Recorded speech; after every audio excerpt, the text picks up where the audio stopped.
आप सभी को नमस्कार। आज हम बात करने वाले हैं कक्षा 8 के जो मोस्ट इंपॉर्टेंट क्वेश्चन है 50 क्वेश्चन, उनके बारे में बात करेंगे। हालांकि हमने 25 क्वेश्चन पहले भी बात की, लेकिन 50 क्वेश्चन और बनाए गए जो कई क्वेश्चन वापस रिपीट हुए हैं, तो उनकी मैथ अधिक है, इसलिए उनको वापस रिपीट कर दिए गए। तो उनके बारे में हम बात करेंगे जो आपकी तैयारी को और मजबूत करने का काम करेंगे, जिससे परीक्षा में आप अच्छे अंक प्राप्त कर सकोगे। ठीक है, तो हम बात करने वाले हैं और जो क्वेश्चन है, पहला क्वेश्चन भी रिपीट है वापस। विश्व बाजार में भारतीय नील की मांग क्यों थी? तो भारतीय नील की मांग इसलिए थी, भारतीय नील थी वो एक तो अच्छी थी, एक उनकी गुणवत्ता बढ़िया थी, और यूरोपीय में देशों में क्या हो गई, औद्योगिक क्रांति के कारण वहाँ नील का उत्पादन क्या कम हो गए। इस वजह से हमारे भारतीय मांग है वो भारी मांग बढ़ी थी। ठीक है ना, तो ये 2-3 वजह थी, इसको अच्छे से याद करना। प्राकृतिक संसाधन किसे कहते हैं, उदाहरण से ही समझाओ। तो प्राकृतिक संसाधन जो हमें प्रकृति से मिलते हैं वो सारे प्राकृतिक संसाधन है। जैसे मान लो कोयला हो गया, पेट्रोलियम हो गए, या अन्य पदार्थ हो गए, या पत्थर हो गए, जो प्रकृति से सीधे मिलते हैं वो प्राकृतिक संसाधन है। राजस्थान में सबसे ज्यादा सुनियोजित व सुनियंत्रित 18 सतन की क्रांति कहाँ और किसके नेतृत्व में हुई थी, इसकी भी हमने बात की थी हालांकि। तो ये कहाँ हुई थी, आहुआ में हुई थी, और ठाकुर कुशाल सिंह चंपावत के नेतृत्व में हुई थी। आहुआ के संबंध में हमने बात की थी पहले भी, 2 युद्ध लड़े गए थे। एक तो बिथोड़ा का युद्ध 8 सितंबर 1857 को, एक चेलावास या गोरे कालों का युद्ध 18 सितंबर 1857 को, जिसमें वहाँ के सैनिकों ने, एरिनपुरा के सैनिकों ने भी ये नारा दिया था, चलो दिल्ली मारो फिरंगी। फिरंगी किनको कहते हैं, अंग्रेजों को। और इसके साथ में यहाँ के जो मोक मैसन थे वो गलती से उनका ऊंट के पर वो बैठ के आए थे यहाँ, और गलती से उनका ऊंट क्या क्रांतिकारियों के टेंट में आ गए, तो उन्होंने मोक मैसन को भी मौत के घाट उतार दिया था। इस प्रकार से ये आहुआ के संबंध में। राजस्थान में हथकरघा उद्योग पर टिप्पणी लिखो। हथकरघा का मतलब हाथ से जो छोटे छोटे उद्योग धंधे कार्य किए जाते हैं वह है हथकरघा उद्योग। हथकरघा का मतलब छोटा छोटा काम जो घर में ही बैठ के किया जा सकता है। तो ये बहुत कम पूंजी के निवेश का मतलब हम उसमें पैसा लगाएं, तो बहुत कम पैसे से ये शुरू किया जा सकता है। राजस्थान के अनेक जिलों में बुनने का कार्य किया जाता है। जैसे मान लो चाहे शॉल हो गई, कोटा डोरियाँ हो गई, दरियाँ हो गई, ब्लू पोल्ट्री, ब्लैक पोल्ट्री, वो भी है। ये सारे क्या है, हथकरघा उद्योग है। ठीक है।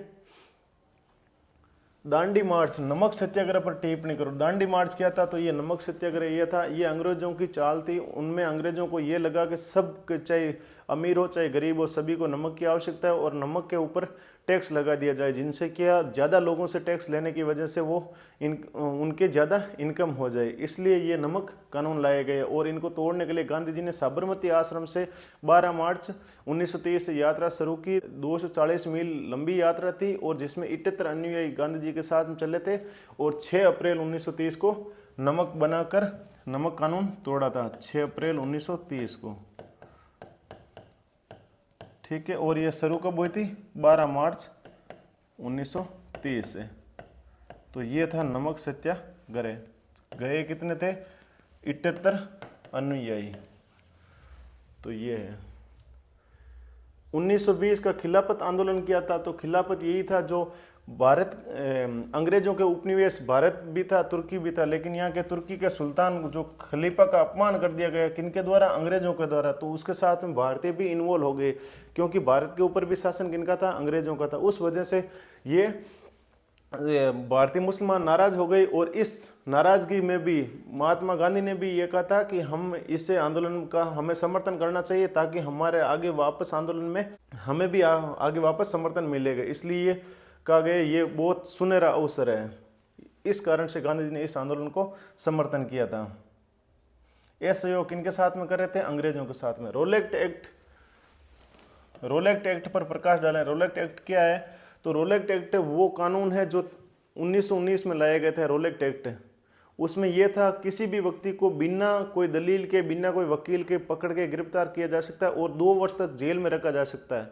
और वो व्यक्ति ये भी नहीं पूछ सकता कि मेरे को जेल में किस वजह से डाला गया। इस कारण से ये बहुत ही काला कानून की तरह था। इसलिए इनके विरोध में, इनको वापस हटाने के लिए सभी लोग एकत्रित हुए थे। कहाँ पर एकत्रित हुए थे, तो जलियांवाला बाग है पंजाब में, वहाँ। तो उनका क्या, वो जैसे मान लो जलियांवाला बाग ये है, तो इनका गेट ये छोटा सा था, तो यहाँ सभी लोग बैठे अंदर सभा कर रहे थे, और जैसे ही वापस किनको ओडायर को सूचना मिली कि यहाँ लोग एकत्रित होकर क्या कर रहे हैं, विरोध कर रहे हैं किनका, रोलेक्ट एक्ट का।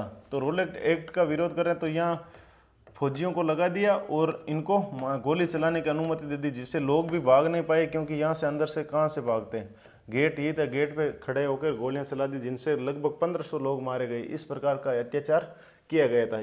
तो ये रोलेक्ट एक्ट था। ठीक है। वन्य जीव संरक्षण के लिए सरकार द्वारा किए गए उपायों का वर्णन करो। वन्य जीव संरक्षण, ये राष्ट्रीय उद्यान हो गया, अभ्यारण्य हो गए, इनकी स्थापना इसलिए भी की जाती है। ठीक है। और शिकार पर पूर्ण प्रतिबंध किया जाना चाहिए। वनों में मानवीय गतिविधियां का मतलब मानव को इन्वॉल्व कम किया जाना, और वन्य जीवों के प्रति जागरूकता, ये सबसे बढ़िया है। अगर जागरूकता रहेगी तो व्यक्ति अपने नैतिकता के कारण भी वनों की कटाई नहीं करेगा। धर्मनिरपेक्षता आ जाए या पंथ निरपेक्षता, ये दोनों एक ही चीज है। हालांकि ये भारतीय संविधान में संशोधन के माध्यम से प्रस्तावना में शामिल किया गया था, लेकिन अपने को इतना अंदर नहीं जाना, क्योंकि कक्षा 8 के प्रश्न उत्तर हम बात कर रहे हैं, तो इतनी बात करनी है जितना हमारे काम चल जाए। ठीक है। तो धर्मनिरपेक्षता का ये अर्थ है कि धर्म और आस्था के आधार पर किसी के साथ भी भेदभाव नहीं होना चाहिए। ये लोकतंत्र के लिए इसलिए आवश्यक है ताकि सभी नागरिकों को समान संरक्षण, क्योंकि भारत का राज्य का कोई धर्म नहीं है, इसलिए सभी धर्मों को समान भाव से देखा जाता है। ठीक है। संसाधन से आपका क्या अभिप्राय है? संसाधन जो हमारे काम में आती है वो सभी संसाधन है। प्रत्येक वस्तु या पदार्थ जिसका उपयोग मानवीय आवश्यकताओं को पूरा करने के लिए किया जाता है वो संसाधन है, चाहे हवा हो गए, पानी हो गए, कपड़े हो गए। ठीक। प्राथमिक तृतीयक क्रिया में अंतर स्पष्ट करो। तो पहले ये देख लो प्राथमिक क्या होती है, द्वितीय क्या होता है और तृतीय क्या होता है, ताकि आपको पूरा समझ में जाए, इनसे कुछ भी प्रश्न आए तो प्राथमिक में एक तो कृषि हो गया, कृषि पशुपालन मेजर क्या है, कृषि। इसमें मेजर क्या है, विनिर्माण, और इसमें सेवा। जैसे मान लो कोई रॉ मटेरियल हो गया वो प्राथमिक क्रिया में आ जाएगा, उसका निर्माण किया जाना उद्योग में वो द्वितीयक में आ जाएगा, और सेवा वापस तो सेवा, चाहे मान लो शिक्षा हो गई, बैंकिंग हो गई, इस प्रकार की सेवा, परिवहन हो गया, ये सभी सेवा में आते हैं। तो इस प्रकार से ये तीनों क्षेत्र हैं। ठीक है। हालांकि हमारा देश आज़ाद हुआ था उस समय यहाँ लोग ज़्यादा काम कर रहे थे। ठीक है। लेकिन अभी वर्तमान में इस क्षेत्र में ज़्यादा काम कर रहे हैं। समझ गए ना। तृतीयक में सेवा में अभी ज़्यादा लोग इन्वॉल्व हैं। यहाँ उस समय लगभग 60-65 के करीबन थे, अभी यहाँ 50-55 के करीबन यहाँ हो गए। तो इस प्रकार से अभी तृतीयक सेवा का ज़्यादा योगदान है। 1857 की क्रांति के समय राजस्थान में कौन कौन से पॉलिटिकल एजेंट नियुक्त थे? ये प्रश्न बहुत इंपॉर्टेंट है। मेजर सावर्स कहाँ के थे? मेवाड़ के। और मोक मैसन की हमने बात की थी, जो कहाँ के थे? मारवाड़ के। और कर्नल ईडन जयपुर के। एक मेजर बर्टन भी याद रखना, मेजर बर्टन कहाँ के थे? कोटा के थे। इनका भी सर काट के पूरा कोटा शहर में घुमाया गया, ये भी ध्यान रखना अपने को। ठीक है ना। राजस्थान के दुर्गों, दुर्ग मतलब किले, किले की सुरक्षा हेतु क्या प्रबंध किए जाते थे? तो दुर्ग की सुरक्षा किस प्रकार से की जाती है उसके बारे में। दुर्ग एक तो ऊंची पहाड़ियों पर होते या गहरी नदियों के किनारे। जैसे मान लो ये दुर्ग हो गया, चारों ओर क्या हो गई? ये खाई हो गई या नदी हो गई। जिस प्रकार से गागरोन का दुर्ग, काली सिंध और आऊ नदियां, रणथंभौर का दुर्ग पहाड़ियों के ऊपर, जिनसे क्या इनकी सुरक्षा रहती थी। अंदर जो राजा प्रजा जो भी रहते वो आराम से रहते, क्योंकि जैसे ही मान लो दुश्मन आएगा तो पहाड़ पे चढ़ेगा, उससे पूरे इनको दिखाई देगा, तो ये यहाँ से हमला कर सकते हैं आराम से।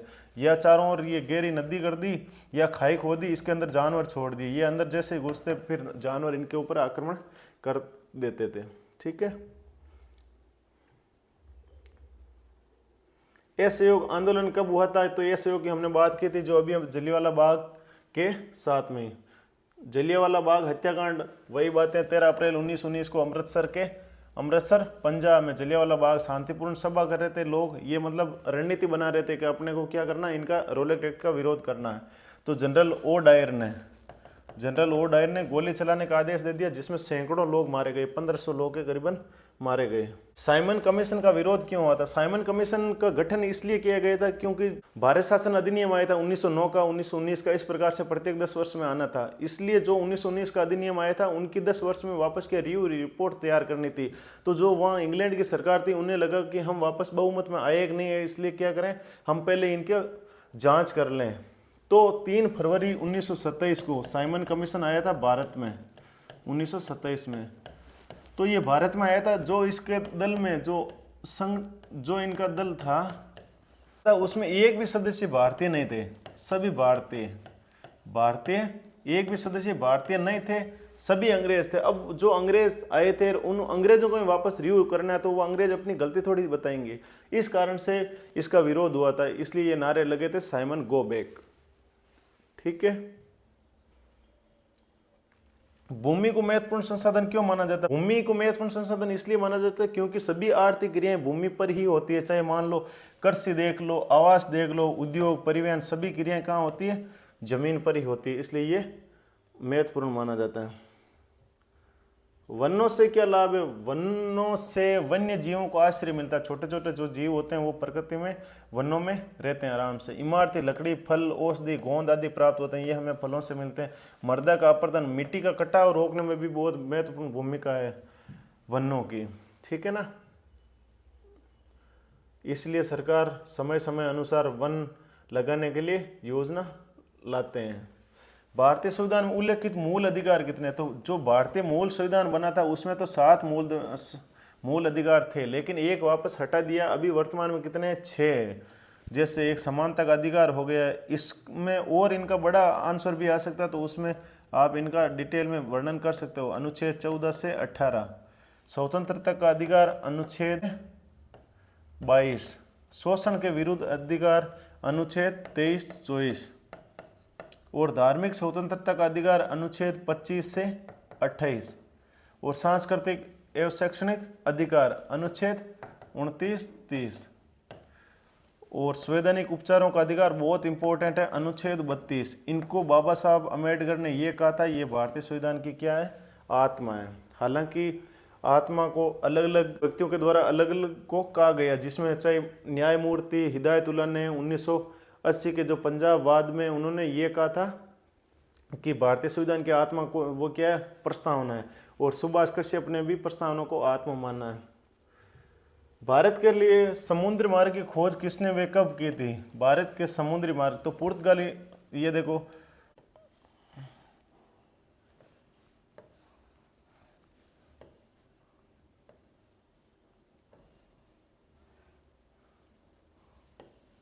ये किनका नक्शा है? ये संसार का नक्शा। ठीक है। ये ऑस्ट्रेलिया हो गया।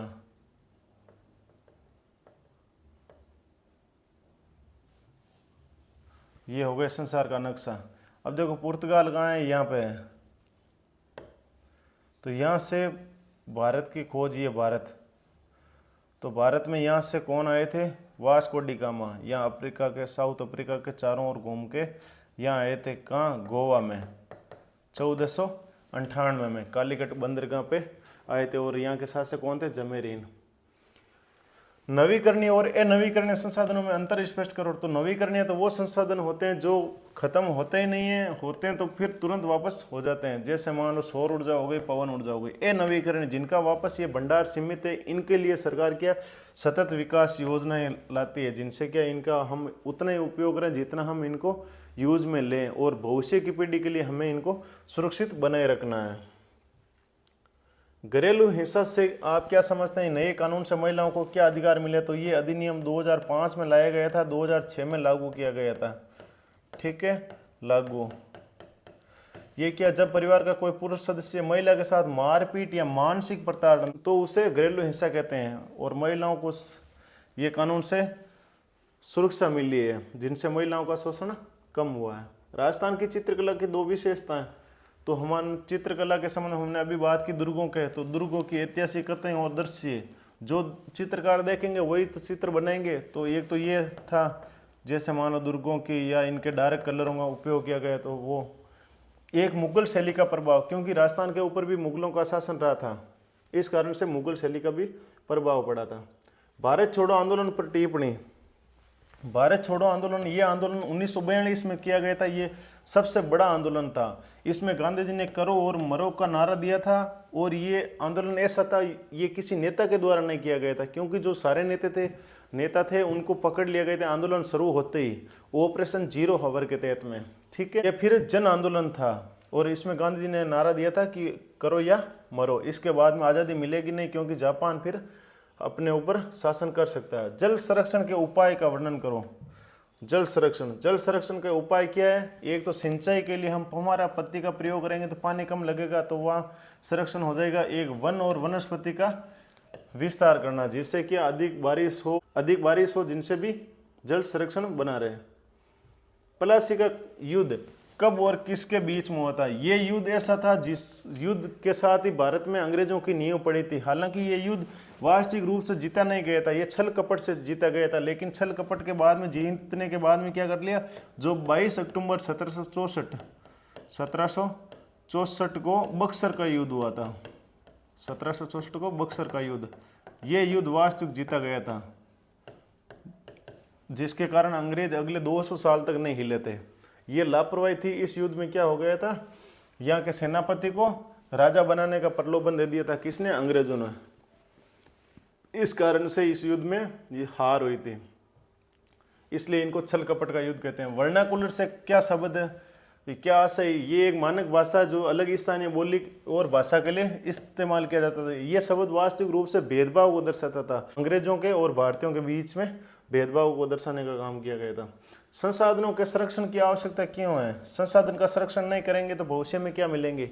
इसलिए संसाधनों का संरक्षण आवश्यक है। जिन्हें हम उपयोग करते हैं तो ये समाप्त हो जाएंगे तो भविष्य में संकट खड़ा हो जाएगा। इसलिए हमें सतत विकास करना चाहिए। सतत विकास का मतलब क्या आशय है?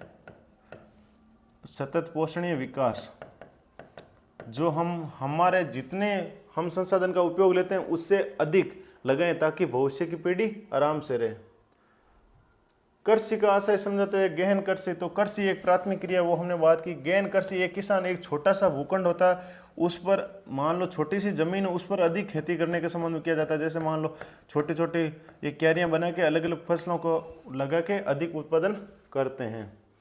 भारतीय लोकतंत्र में संसद की आवश्यकता क्यों? तो संसद की आवश्यकता इसलिए, संसद क्या करती है? जनता का प्रतिनिधित्व करती है भारतीय संसद, और सरकार का निर्माण करती है, सरकार पर भी नियंत्रण करने का कार्य करती है, जिससे कानून बनाए, जिससे संविधान संशोधन के माध्यम से लोगों की आवश्यकता के अनुरूप कार्य करने का काम किया जाता है।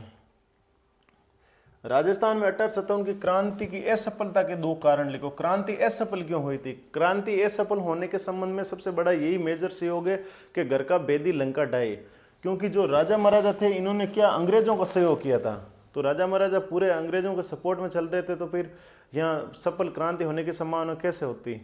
दूसरा, कुशल और संगठित नेतृत्व नहीं था। और जो क्रांति को लीड कर रहे थे भारत के संदर्भ में, तो बहादुर शाह जफर कर रहे थे। वो एक एजेड आदमी थे, वो समय और परिस्थिति के अनुसार हाथों हाथ निर्णय नहीं ले पाए। इस कारण से ये क्रांति असफल हुई थी। नहीं तो ये निश्चित तौर पर क्रांति सफल होती, और क्रांति सफल होती तो भारत की आज़ादी लगभग 100 वर्ष पूर्व भी मिल जाती थी। राजा महाराजाओं को भी प्रलोभन दे दिया था अंग्रेजों के द्वारा, इसके चक्कर में आ गए थे।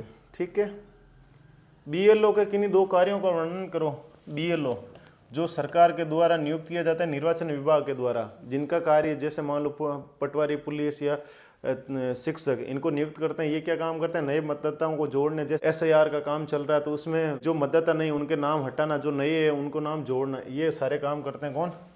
BLO, booth level officer.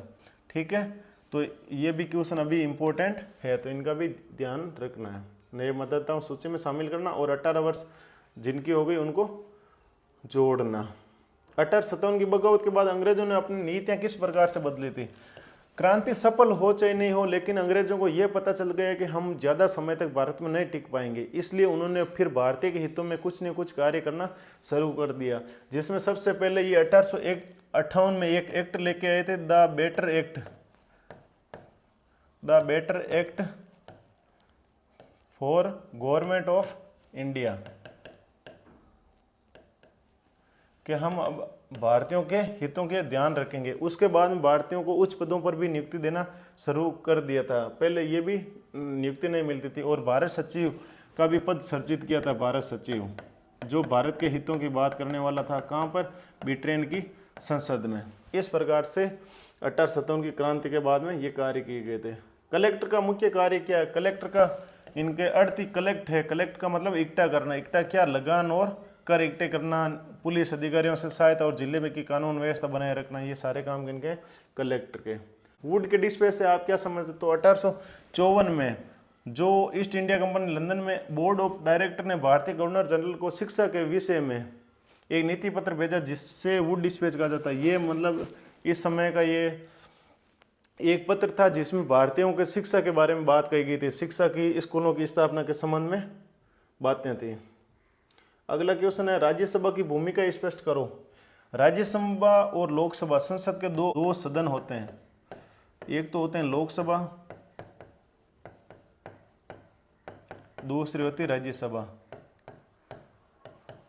हम लोकसभा को इसलिए जानते हैं क्योंकि हम इनका चुनाव डायरेक्ट सीधे करते हैं, लेकिन राज्यसभा का चुनाव कहाँ होता है? अप्रत्यक्ष होता है। इनका चुनाव जो हम विधानसभा में विधायक चुन के भेजते हैं, वो चुनाव करते हैं किनका? राज्यसभा सदस्यों का, या उनके साथ में विशेष योग्यता है तो उनका चुनाव किया जाता है। इनकी एज भी अलग अलग है, जिससे मान लो 25 वर्ष लोकसभा सदस्य बन सकता है, इसमें 30 वर्ष है, ठीक है। और ये लोकसभा सीधे जनता का प्रतिनिधित्व करती है या जनता के बीच में सीधे आने का काम करते हैं, तो इसलिए लोग इनको ही एमपी के रूप में जानते हैं, जबकि एमपी इनको भी एमपी कहते हैं। और कई बार तो पर्सन भी आ जाता है, जैसे मान लो ये छोटे बच्चों के भी नहीं, बड़े बच्चे भी गलती कर देते हैं। जैसे पिछली रीट जो मास्टरों के एग्जाम, उसमें पर्सन आ गया था कि सांसद कितने हैं राजस्थान से, तो 25 है। 25 तो कौन से हैं? लोकसभा के, जबकि 10 राज्यसभा के, ये भी तो सांसद है। तो टोटल कितने होते हैं? 35। तो 35 सांसद है राजस्थान से, ये भी ध्यान रखना है। भारत में अदालतों की संरचना कैसी है? तो अदालतों की संरचना में बताऊं आपको, ये ऐसी है।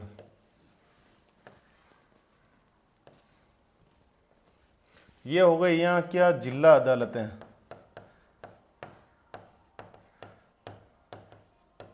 हालांकि इनके नीचे भी करना चाहिए तो म्युनिसिपल कोर्ट वगैरह हो जाता है। और यहाँ हो गया उच्च न्यायालय, और यहाँ हो गया उच्चतम। इंग्लिश में कहे तो ये डिस्ट्रिक्ट कोर्ट, ये हाई कोर्ट और ये सुप्रीम कोर्ट, ठीक है। तो ये जिले की अदालतें अलग अलग जिलों में, ये राज्यों के अलग अलग राज्यों में हैं। और ये सिर्फ और सिर्फ एक ये कहाँ है? दिल्ली में, ठीक है, जो सब भारत का सर्वोच्च न्यायालय है। ये क्यों सुना है? तो उसमें ये त्रिभुज जरूर बनाना इस प्रकार से। साइबर सुरक्षा, साइबर फ्रॉड, आजकल फ्रॉड बहुत बढ़ रहा है, तो उसके संबंध में अगर क्वेश्चन आए तो कंप्यूटर, लैपटॉप या मोबाइल में नवीनतम एंटीवायरस सॉफ्टवेयर का उपयोग करें। कोई भी फ़ोन या ईमेल पर व्यक्तिगत जानकारी न दें और न ही OTP देने का ये काम किया जाए, वो तो आप जानते हो। राजस्थान के किन्हीं दो प्रमुख वृहद उद्योगों, वृहद का मतलब बड़े उद्योग, तो बड़ा उद्योग कौन सा? एक तो सूती वस्त्र उद्योग है, जिसका केंद्र क्या है? भीलवाड़ा, और भीलवाड़ा को राजस्थान का मैनचेस्टर भी कहते हैं।